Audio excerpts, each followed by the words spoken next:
Hey everyone, and welcome back to GameSpot of Thrones. We're here to dissect the Season 7 penultimate episode, Death is the Enemy. So if you haven't seen it, make sure to turn away now, because obviously we're going to be spoiling the crap out of this thing. But while you're here, if you are subscribed to the GameSpot Universe YouTube channel and you fancy being in with a chance of winning a Tyrion Lannister Funko Pop, then make sure to hit the link in the description below. But enough about that. Lads, let's do this thing. Alright, so Tam, Dave, Hello. We're going to do things a little bit differently this week. We're going to go by region because this episode did a ton of darting about. So I thought we'd start with Winterfell because there was some sister drams going on between Tia and Sansa Tamara Arya. here? Yeah. Oh, wow. Man. Bring back that show. So I've basically written like a bunch of questions I thought we could talk about because there was a lot going on. Yeah. And I feel like a lot of it was subtext as well. It wasn't explicitly spelled out. But Sansa and Arya kind of annoyed me at the beginning because I feel like it's a whole situation that could just be explained away if they just talked. Yeah. Right? And they have cause to do that because they've been so far apart for so long. That like most sisters would be like, "Oh, how you doing? Let's Hey, catch up. What you been girl." up to?" They've been very, very the opposite of that, being incredibly suspicious of each other. I mean, they've got good reason to, but it seems like my issue with it is they're becoming characters that are very much unlike themselves to sidestep having to just speak to each other. It's like a way of creating this tension, but not necessarily doing it in an authentic way right now. But I think the main thing is that the reason that they're not talking is because there is so many opportunities for people just to listen in, and obviously Littlefinger's presence doesn't help because he's the master of whispers. I mean, as I'm representing today, Why are you wearing that, Lucy? because I spilled coffee all down my top earlier. Truth comes out. I didn't have anything to change, so I improvised. Dave, How did you? why are you like this? But no, what's interesting is that Littlefinger's presence is basically the biggest bone of contention between the two of them. And so Littlefinger's like, "Oh, Sansa, you've got Brienne here. Nothing's gonna happen between you and Arya as long as Brienne's here." Next scene, Sansa's like, "Brienne, Get out. Be gone. be Get gone." out Get of out here, here. Brienne. Here's a really flimsy excuse for why you need to go. So if the girls, I mean, if Brienne is like the peacekeeper, why do you think Sansa wants her out? I think they're purposely making it look like Sansa and Arya have less of a clue than they actually do. Yeah. So I think there's like I actually think Sansa and Arya are talking like off camera, and we're going to discover this at a later time, and they're actually working against Littlefinger. So by Littlefinger saying, "Hey, Brienne will protect you," and her sending her away means that naturally Arya and Sansa can kind of get like talk more naturally without anybody listening, without Brienne being there, and it's a good excuse for Brienne to go. I think it might make Littlefinger a bit too over cocky, knowing that Brienne's gone, and he might make mistakes that way. There was definite thought about it. Yeah, there is kind of like an element of false sense of security by sending Brienne away, but at the same time, he advised Sansa to use Brienne, and the fact that Sansa's gone in the opposite direction is probably putting up some red flags for him as well. He's smart enough to recognize when he's being played, given that he's someone that plays other people professionally and constantly. So I reckon he'll wise on to that strategy. I'm not quite sure whether it's just like set up for something, because like, to its credit, it provided a pretty good justification for why Sansa shouldn't go to King's Landing. She's had some bad times over there, and the idea of her being, she is the one, for all intents and purposes, one remaining Stark with power, other than Jon. Jon's not about. So if they do kind of take her hostage again, that leaves Winterfell in the north in a really tricky place. Bran wouldn't step up to the plate. He's too Nah, busy he can't looking step into past very history. well. But let's talk about the fact that this final confrontation between the two sisters at the end. So I have theories about this, basically, because, right, I think the characters in Game of Thrones aren't stupid enough to just leave important things under the bed or in the mattress. So Arya just leaving her bag of faces, that was clearly for Sansa to Arya, find. who has been like professional stealth. and, Yeah. like, Yeah. managed to hide Needle for like, what was it, 2 seasons? Yeah. Sword. and she just leaves a bag. No, you're right. She's not that sloppy. There's no preservation methods in that bag. She's just thrown a bunch of faces into a messenger bag. Like, you need to keep that stuff on ice or something. Like, it's going to go bad salt in that bag. Yeah. But also, it's like she's employing the game of faces to discover if Sansa's lying, because she knows that Sansa did technically betray their family before. Under duress. Under duress. Obviously didn't want to. She was scared. She was a young girl. So Arya's doing this to make sure that she can trust her sister again. And I think the whole way she's doing like the bag of faces is to basically she's doing it under the guise of a threat as well. So it's like giving her the bag of the faces and sort of explaining, I could wear your face if I wanted to. I could be you. And then what she does is the very symbolic thing of giving Sansa Littlefinger's dagger. So I think basically the whole subtext here is that the girls have an understanding. They're just not saying it out loud because they do not know who is listening. Right. So my theory, we actually do have like a stamp, like a wax seal. We could put this together. My theory, Littlefinger's gonna die. I've been saying that for like the whole season. But Arya's going to wear his face, because the only reason he's around at the minute is to keep the Knights of the Vale. In check. Yeah. She's going to wear his face, bend the knee. Knights of the Vale going to be sworn to Sansa and the North. Queen's in the North, mate. Nice. I like that. So Dragonstone was really quite interesting this week because it was basically sort of foreshadowing what would happen later. So Daenerys starting off by telling Tyrion, hey, you know what I like about you? You're not a hero. And you got a great beard. It's a great beard, though, seriously. Yeah. But it did foreshadow sort of what happens towards the end of the episode with Jon. Because she's like, heroes are stupid. They go out and they get into fights and they, get themselves killed. It's a very strange, I liked this whole scene, but it was a very human moment for Daenerys. Like, she's had this front all this time of being like, I'm hard as nails, I don't need no one. And then she was like, and then my friend died, and then my other friend died, and then my other friend died. Now my new friend is gone away again, and I'm sad. So, like, it's a very, as petulant as we made that sound, or I made that sound. It was a very human moment. She's like, for once, she has someone new to care about that isn't Ser Jorah Mormont, unfortunately for him. So that part of it, and Tyrion obviously picked up on that, because then he made a comment about, interesting that the people who are always trying to be heroes are also the people that kind of fall in love with you, and that's quite type, Daenerys. Yeah, but like it also speaks to the power. Like, on one level, you can just be like, fan service, yes, but it also speaks to the power of Daenerys as a person and why she's hot in line. She's hot. She got great eyes. Oh, I was wondering where that was. She's got a great pair of eyes. Yeah, I'm talking about the eyes. She's got a great pair of eyes. They're like, you stare deep into them. But like, it also means that it shows that why she's deserving of being a queen, right? She's able to charm, and she's able to lead, and she's able to, invite people to trust in her, and a few people, fall in love. So that's like a nice moment, a line that seems very fan servicey that actually has some layers to it, which I really enjoyed. The other thing that kind of was dropped in this scene was the successor talk. Yeah. So this is really the first time they've actually properly acknowledged the fact that Daenerys can't have kids. And so if she's going to take the Iron Throne, what's going to happen with it when she passes, right? Yeah. But what's interesting is that she sort of like, it's interesting how she, on one hand, is very adult about it, and then on the other hand, as soon as Tyrion challenges her, she's like, no, you're so wrong. No, why don't you go back to your own family? I don't care.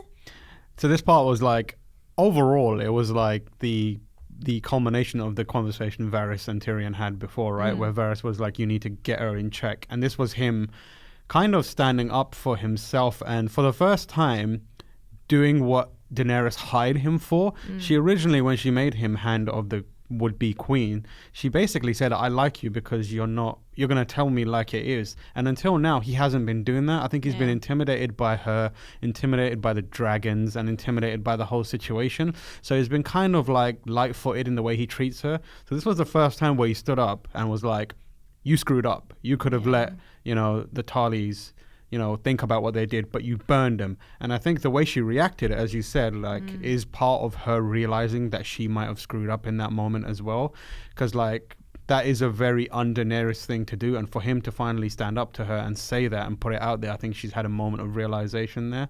So that's why I really love this scene, even if she's kind of flitting back and forth between petulant and being, queen. You can see Tyrion actually struggled to be that honest as well. Yeah. Because he knew he was going to get shouted at, basically. And when you mentioned like the kid thing, it was not only that she was angry about him asking the question of succession, it did look like she was pained by the fact that she couldn't, because it's by the time she's queen, it might be something she wants to do. She's had suitors, she's fallen in love, people have fallen in love with her, and like she's fought so hard for her bloodline, and she doesn't want it. And obviously it's seeding they mentioned that he mentions that you can't have kids, and that's seeding something that happens later on. Yeah. But it's also but it's also, also creating some more attention around the idea that maybe she thinks Tyrion is going to backstab her after all, because she did threaten him, like, if you try and backstab me, similar to Varys. And, they're building some mystery, or not mystery, but teasing the idea that perhaps, one of them might think, oh, Tyrion's actually playing for the other team instead of... A lot of conflict between partners this episode. Yeah. So speaking of, the kid thing, the moment between Jorah Mormont and Jon was like, no, Longclaw is your family sword. It's been in your family for hundreds of years. Your father may have given it to me, but it's rightfully yours. And Jorah very astutely, I suppose, says when he hands the sword back, he's like, no, I'm not worthy of it. Lost my claim to it years ago. You have it. You're worthy of it. My father gave it to you. May it, bear you and your children sort of well after you. Which is interesting because now the subject of kids and the subject of future is coming up. And we'll talk about like the sexual tension between the two of them later, because that was a bit fan servicey, but it was also quite like, it's nice to see it happen. Nice to see it happen. Still your aunt. Yeah. Mr. Still your aunt. But then obviously the ending of the Dragonstone section was her sort of impulsively going north. The thing that got me is that why is she taking all 3 dragons? Because later on in the episode even, we can see that Drogon alone he's like the Drogon, cat bus. Yeah. He can take all of them. Yeah. So I don't understand why she felt the need to take all 3, unless it was just, for distraction purposes. I think it was a plot device so that the Night King could have his do things. ice dragon. I think it's mostly that, but you can choose to interpret it how you want. Like the way I interpreted it was kind of giving them some leeway, and it was like she's acting out of passion again. She's like having been confronted by Tyrion saying like, it turns out like maybe Jon Snow is in love with you. She's probably like, maybe he is in love with me, and maybe I do have feelings as well. And in that moment, she has now realized that now she stands to lose someone. And given that Jon's told her about the forces of the Night King and the Whites and the White Walkers and how big they are and how much of a threat they present, like maybe she needs all 3 dragons. Maybe if I'm going to save them, I need to go hard or go home. That was the thing I got from it. When she attacked the loot train, she didn't know the Scorpion existed. Yeah. And Drogon took a hit, which obviously she felt. So it might be the fear of unknown. She doesn't know what the army has. But what I quite liked about that scene is that, that's like earlier in the episode, she references she doesn't like heroes, and then becomes the hero thing. Yeah. She was like, I hate heroes, and just people would go off and do something stupid. Girl, you in your white coat. I think that white coat was fine. The back is a bit weird. But I think overall, like, there's a lot happens in this episode, and it's easy to be distracted by the kind of action. But it's an incredibly important episode for Daenerys as a character development arc. Like, because for the past few episodes, a lot of the criticism around her has been like, why is she so cold and why is she being such a bitch? And like now you can see why. Like it was very much an affront. She's fronting, like she's trying to be hard. She's got this, she's got these great eyes. She's got, she's trying to be what she thinks is needed to take over Westeros, which is this hard, making decisions that are very strict and taking hard stances on things. But this was an episode where we realized and we're shown that deep down she is still that old Daenerys that's kind of like loving, and Jon Snow is what drew that out of her, which is why I think it's a really important episode for her, and why some of the stuff that we see might come off as a bit fan servicey, but is actually quite genuine. You shall be the Fellowship of the North. I would watch a whole movie of those guys just interacting with each other, It did feel very Fellowship. having the bants, getting on, like talking about old tales where they fought together. The Snow Snaries. The what? The Jon Snow mercenaries. Snow Snaries. The That was a Magnificent stretch. Seven. No, I really liked that, and it felt like it was giving a moment of just levity to what would otherwise be. I was really like doubtful about it because I was like, they're making us like these relationships because Yeah. one of them's gonna die. They're making them Yeah. all meld together and be chums just to be like, and now we're snatching it away from you. Although, I mean, if you compare who did die, R.I.P. Thoros, compared to who could have died, Oh yeah. Oh yeah. There were So- various moments where people were on the edge. I was sat at Yeah, I one was point like, like this with when Tormund was getting dragged Not into Tormund. the water. No, Yeah. not love him too Brienne much. was missing. But also, it felt like they added a couple of red shirts to Yeah, the there equation. was Yeah, I definite don't red remember shirts. any of those guys. No, I They mean, were all they the were guys never pulling the introduced. supplies. They were just the guys pulling the supply little sledge, Yeah. and they all obviously copped it because they weren't very important to the Yeah. story. But there's some real important lines here, other than the was. ones about dicks and Dicks stuff. Dicks. I like it. I'm sure you do. I love every time the Hound speaks. I love it because he's one of the funniest characters. But yes, that line. So the Mance Raider line came back again. It was like, how many people died for his pride? So I feel like not only Daenerys swooping in with the dragons, shows Jon how much she means to him and how much they need to work together. But I feel like that line is really being hammered into him. Yeah. And that's why ultimately at the end of the episode he bends the knee Yeah. properly. Yeah. And how many dragons had to die because of your pride, John? How many dragons had to die because of your, determination? 1v1 Foolishness. 1v1 Yeah. attitude towards the Night King. Yeah. But also it's quite interesting. It's like that line they were saying where it's like, together the pack survives, but the lone wolf dies. And he did go full lone wolf there. Yeah, He did almost almost. died. So, Can we not gloss over the ice bear? no, literally. It's the...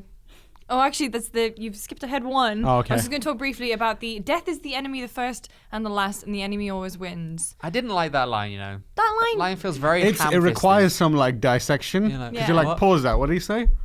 Death is the enemy, but I mean, but he always wins. Yeah. It makes But sense. you have It's to keep just so fighting it. ham-fisted. yeah. It's like, But oh. I think that's why he was like, we have to protect those who are less able to fight, and that's Yeah. why Jon was like, we are the shield that guards the realm of men. Yeah. And, so there was that, but at the same time, it's like death is a part of living. Yeah. So it can't be the enemy. There is Yeah. like another force at work there. I think it's a moment that kind of obviously, Beric doesn't know what his purpose is, and Jon is somewhat like in a similar situation. He's not sure what the Lord of Light is, and how he factors into his own existence. So I think that is his attempt to be like, everything may seem futile, but even the futile stuff has a purpose. Yeah. Obviously, they're going into the den of the enemy. They're going walking 7 of them and a few disposable red shirts. The Expendables. Yeah, the Expendables going into a massive horde, which is in all situations like it's a futile, plan. Yeah. Like you're not gonna come out of this in a good way. But like Beric's point is, sometimes death is definitely gonna win, but you still gotta fight it. Yeah. But it's Because interesting that the two there's a people reason. discussing this. Like, I know the quote, obviously, like, death is the enemy, first and last, first thing you fear, last thing you'll ever fear. Always fighting him, you never want to die, always wins, you will die. But the two people that had this discussion have died! Won 6 times! Yeah. You're doing really well against this enemy, pal. Yeah. Yeah. But it's interesting. It kind of got them on sort of like the same side, and I feel like it'll probably lead more into like the Azor Ahai prophecy stuff when that eventually will rear its head again. But let's talk about your ice bear. What a guy. Very When Ice bear. So when we watch the episode, so most of what these notes are is just me. I do like a running sort of. This is exactly what happened in the episode. This is what this person said. The ice bear came up. I just wrote neat, Pretty neat. neat. Because we thought at the beginning it was like a guy on all fours. Yeah, 'cause it looked a like bit he was like weird. weird, and then Gendry was like, "Are they supposed to have blue eyes?" And everyone went, Sparkling "Oh no, blue it's eyes." an undead bear!" Ah. And there he comes and just starts tearing into I everyone. wonder if it hurt Jorah to be slashing up the sigil of his own house. Yeah. Yeah. What I thought was interesting was the hounds again, he's still not over the fire. And him holding back like that was obviously what got Thoros. Yeah. Mortally if wounded. he stepped up, then Thoros. But I think that's going to lead into some kind of like redemption for him. Yeah. I think next episode, so that we know they're off to King's Landing. And if Clegane Ball does happen, Fingers crossed. you know, I mean, they're going to be in the same place. And probably the Mountain will try and like intimidate him with fire again. Maybe he's going to realize that he needs to step up and actually just, you know. If the Mountain gets a flaming sword, that's gonna be so cool. Maybe he'll take the flaming sword. Maybe maybe he has it. No. Flame on! And he's just, every time it flames on, he's like, no. Keep it at arm's length. All right, so then let's talk about the Walker ambush, I guess, in that little clearing. So it was a bit, I mean, it was convenient. I felt like you kill the White Walker and all the whites apart from one, and you only need one. So the way it looked real weird because all of them did shatter except for that one they needed, and then they throwaway line later on kind of explains it, and even like the way it was delivered, it was like Maybe he's the one that turned them. So like, so just the one guy in that group was turned by just that's the explanation. That the ones that shattered were turned by the general that got killed. And the other one's just like a straggler from another party who they've kind of taken on board, which is very convenient. But I mean, the thing is, it's a show about magic and dragons and all that stuff. So some suspension of disbelief. Suspension of disbelief is fine. Just maybe like, I think it's the throwaway attitude in which it happened. Well, I mean, for all we know, some of the guys they took down before they shattered the Walker. could have still been stood one of them. That's fair. So and it could obviously have been like 5 of one and 6 of the other. Yeah. It's just it happens to be a coincidence that isn't written in or explained in a really interesting way, but it's it's got to be done. Yeah. You need a plot device to keep things moving. Yeah. So at this point, Gendry is sent back to Eastwatch to send the Raven, get the Maester, send for Daenerys. Help. And the guys are stranded on that little rock in the middle. So I think criticisms of this episode will be the passage of time. It wasn't exactly made entirely clear how much time. Yeah. When has Game of Thrones ever made that clear? Exactly, especially in these later seasons. But I was fine with it. I did enjoy the fact that it went full Fellowship of the Ring. Yeah, very much so. With the Hound chucking a rock. Do not disturb the water. If he hadn't just chucked that second rock, they'll be fine. Yeah, the first. Great throw in the first one. Right in the jaw. Like that guy took it and he was like, damn. Wow. Yeah. I did not see that coming. So not only does Gendry get sent back without his warhammer, it's gone now. So it was well, so it was used to kill like 2 guys. There was made a little hole in the water and now throwing it away. At least he can be a little more sneaky with his identity now instead of just giving it away at every opportunity. One thing I thought was really cool now we're talking about Gendry is that each one of them had like specialized obsidian weapons, but obviously Gendry has helped make like Thorin. He is Lord of the Rings and the Hobbit, man. Giant's Bane had a whole obsidian axe. I was like, that's cool. legit. And they all had like obsidian daggers and stuff. Jorah was little daggers. Yeah. That was cool. I like that. I like that they came prepared. And I mean, Daenerys' entrance. Oh, man. Before we go into Daenerys a sec. Oh, yeah. Did you notice that the guy that was tied up, they were actually trying to free him, and I can't kind of figure out why. Because it felt like, so when they actually captured him, I think his scream is what attracted them. Do they have like some kind of, they must have some kind of hive mind. Like a hive mind, but in one scene... they cut the rope, right? He cuts the rope, and then another actively tries to grab... untangle him, and I'm like, is this just like an accidentally really important one, or do they know that they're trying to take him from somewhere and they're trying to avoid that? Just trying to free their boy. Or maybe it's some kind of like horrible remnant of the human he once was is kind of stuck in their brains and they're trying to help each other.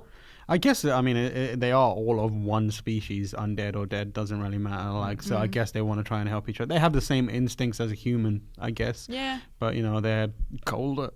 Cold as ice. Bonier. So Daenerys' entrance, though, I thought that was great. It was a really good, again, super, super fan servicey, but as fans, we liked it. I serviced. I was fully serviced by Daenerys. And the Night King, speaking of incredible pitches. What a throw! What a throw! He rolls up with his javelin, looking like the most bullied kid in Night White Walker. Yeah, it just soars through the air. Helps incredible. with telekinesis. Yeah, exactly. So he's so powerful. I think the thing that people take away is how did he know to bring the javelin? But It's made of ice, man. It's just ice, yeah. Knocking about all place. He you know, like when Bran had the crows fly over him, and like he knew that Bran was in there, and like gave him like a mental jab. Yeah. He must have some element of green seeing, Yeah. especially if he was with the children of the forest. He's a snowseer. He can look through all snow. I mean, well, at With least Jon Snow. at least one of them had a ranged weapon. Because if any of the Night King's army had a bow and arrow, those guys were so out of luck. Yeah, Yeah, they that would've was another been- coincidence when they were just trapped on Anyone that got a small crossbow? island. Anyone got Just a crossbow, one. lads? But the thing is, like, so he had the green sight, the foresight to bring the javelins for the dragons, and the chain to get Viserion out That's of the true. lake. Yeah.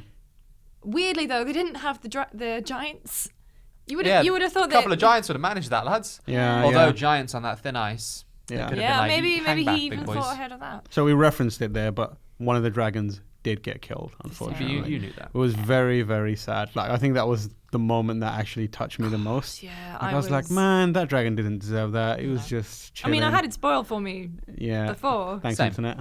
Thanks, internet. But yeah, that was still a super emotional moment. Yeah, like we said, it's a callback to when she said, you know, it was mentioned, I can't have kids. They were her kids. And They she are was my like, they are kids. my kids. And she mentions it again later on.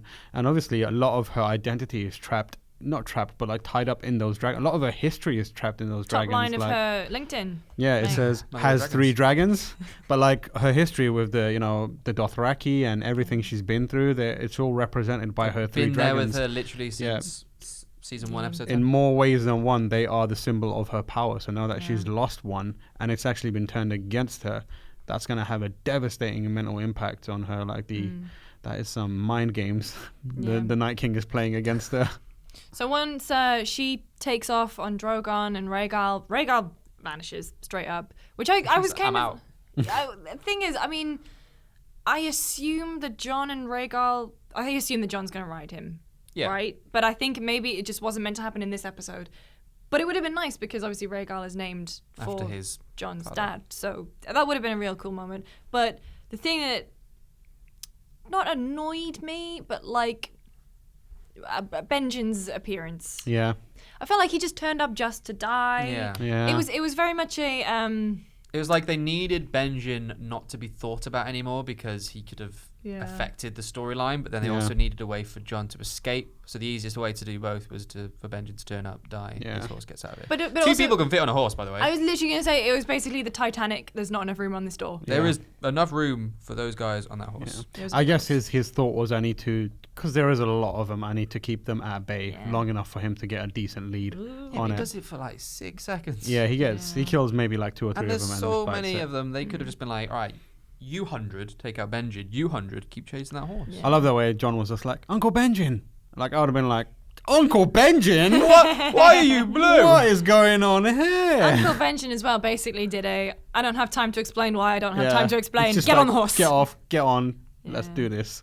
But yeah, it was weird because you know when Jon is like slipping into the water and they fly off, there was no jeopardy there for me. No, we were just out there going, it's gonna have an inflatable Yeah. plot When- armor, It's lifeboat got come plot along armor. any Yeah. second. when Thorin was under attack, I Thorin? was. I keep Tormund, saying Thorin. Where does Thorin come from? the Tormund. Hobbit. It's all these Lord of the Rings references you put in these notes. When Tormund I did that lot. is being like scrapped on by all these Yeah, bad I guys, thought I he was was done. fully like, I was no, like, no, he's no, no, done. no, no, no, no. He's gone. That I was genuinely concerned that he could die. When Jon fell under like icy water, covered in armor and absorbent cloth, and with other White Walkers and stuff, I was like, no, it's fine. It's fine, he's he'll be alright. 0% chance of him Need dying. He's him. Jon Snow. Yeah. But I Um, mean, like, we've been lulled into that false sense of security before. So. Yeah, we have actually. Haven't we? I mean, they brought him back after he died, so they could have killed him and left him away for a while if they wanted to. Pull up like an ice cube. Yeah. It's like how they got Captain America back. Speaking of coming back, ice dragons now. Yeah. All right. As predicted by us. Yeah, we did say it, didn't we? Yeah. As spoiled by just seeing the Yu-Gi-Oh card, Blue Eyes White, White Dragon. Dragon. Yeah. That actually did happen to me in my Twitter timeline. Yeah. Yep. But what's interesting is he gonna like breathe flame? Nah, you can breathe ice. Yeah, ice. He's gonna be like an Cone ice of cube cold. dispenser. Yeah. But yeah, no, it kind of shows to the Night King's foresight, the Foresight, green yeah. sea that he knew to bring the chains Yeah. to dredge him out the lake. And like that again, that was an emotional moment when it cuts to Daenerys and Jorah, and she's like, "Khaleesi, we must go now. And he's like, please, just a couple more minutes. But was she waiting for the dragon, or was she waiting? I for think she Jon? was waiting for Jon, obviously. But Yeah. like in my mind, I was like, oh, she's mourning the dragon now. She doesn't actually care about the dragon. No. I was waiting for her boy, A new boy. nephew. Nephew. So I mentioned it earlier, but the sexual tension is now rife. Yeah. Rock hard. Like Jon Snow's abs.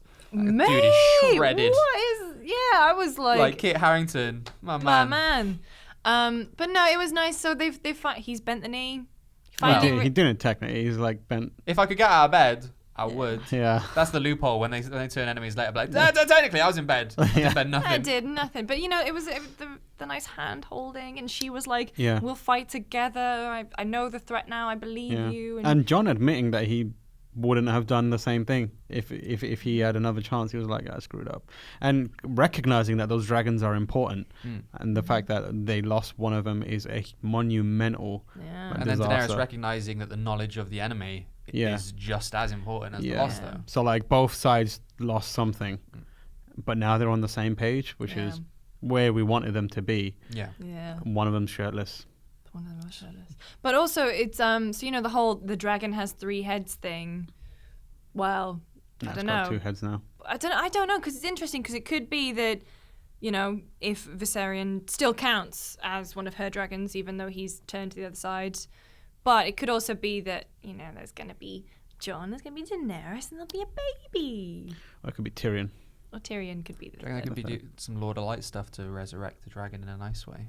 Turn it back to the Is there flame? any chance of that dragon being changed back?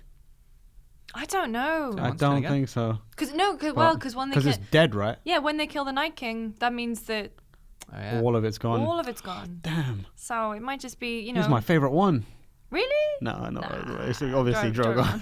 But it would be interesting to see, like, again, because the subject of kids hadn't really come up before. It Yeah. could be interesting to see if that. Maybe that's actually why she does can't have happen. kids. It has to be someone else with the bloodline. Or maybe it's Maybe. like a, you know, like Cersei's prophecy, the Maggie the Frog stuff. Yeah. Mm. Could also sort of be maybe in connection in that. Like, we don't, maybe Cersei's baby doesn't make it, but, you know. Born with 3 heads. Yeah. There's a lot of hand holding in this scene. There's a lot. Like gentle caressing. When would they say, be my queen, Mm. I got equal parts like, Be my queen. be my queen. I felt like See Jon my was saying best. it. Jon was saying it as I will serve you, and Daenerys was interpreting it as like, you want to be my wife? You, my wife. My wife. My wife. So like, I don't know which way it could develop. They could like they're allies, obviously, but Yeah. when he says my queen, I was like, you don't want to give up being Yeah. king in the north. I Yeah. feel like it's more of like a hint at a proposal. A marriage of than- Yeah. convenience. More And than then alliance. there's that moment where like they're holding hands, and then you can see Jon's hand clearly gets a bit tighter. That's the moment where Daenerys realizes she has feelings for him. Yeah. And Yeah. and that I scares thought that her. moment was when Yeah. she looked at his abs and she was like, Not the whole tire. She's scared of having feelings for Yeah. him, like because early in the episode, do you know how when you're a kid, you're like, you like that girl? I don't like that girl. She just smells. You like Jon Snow? No, he's he's small. gross, he's small. Genuinely Yeah. likes Jon Snow now, and she's like, this puts me in a And weird if you- position. I'm not used to this. If you look real closely, like one of the things that's a really nice detail I thought was they're on the ship, and behind them obviously is a window, and if you look real close, you can see Jorah Mormont outside just looking in like this. Genuinely thought you were going to say Oh. something insightful once this Yeah. episode. Wow. But what's interesting, what's fun is that they're all on their way to King's Landing. They've got a dead reanimated corpse in the Oh, trunk. dead Rihanna. Dead reanimated. Dead reanimated I was corpse in the like- trunk. I'm so excited for this next confrontation. Is Cersei gonna try and Scepter Baelor it again? I don't think she's got any space to do that. She's got no seps left. Yeah, she's Got any bombing wildfire her left, own. pal? Yeah. I mean, that's where the ballista is as well. Yeah. So maybe he'll be like, oh, maybe we should take that because one of my Maybe we should- dragons not mine anymore. Maybe we should leave the bloody dragons and Dragonstone. Yeah. Yeah. I think the dragons. Yeah, are those gonna- dragons need to. I want to see whether that has any impact on Drogon and the other one, Rhaegal. Rhaegal. Sad that I was once saying That one I don't remember is also It's my good. favorite. I wonder if it has any.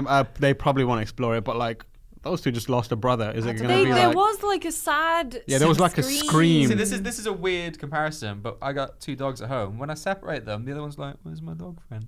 Yeah, my two cats Dragons are are like totally that as going to well. be like the dragons obviously feel so much. They could even sense blood on someone. Yeah. They could be like, brother. Yeah, where is it? It's like, when you try and control a Pokemon, but you don't have the right badge for it, and it just doesn't listen to you. I think it might be something like that, where she's going to be like, Dracaris, and it's going to go.